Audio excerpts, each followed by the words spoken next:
अभी ये ऐसा वाला फिटिंग बना रहे अपन लिक्विड का, हुंडई में लगता है ये। एक्चुअली लिक्विड टेस्टिंग के लिए बना रहे भी अपन, और कुछ इसके पार्ट्स फिर पाइप के काम में भी आते हैं। तो इसके लिए अपन ने ऐसी पीसेस कटिंग कर लिए।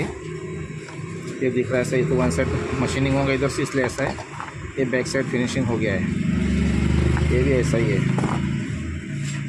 अब ये देखो मशीनिंग किया हुआ पार्ट दिखा था आपको। ये देखो, ये अभी मशीनिंग होके देखो ये होगी गोटियाँ भी तैयार अपनी।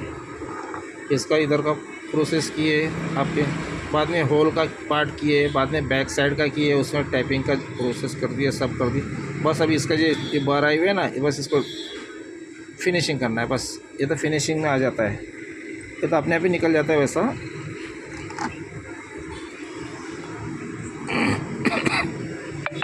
ये अभी लीकेज टेस्टिंग के लिए पूरे तैयार हो गए।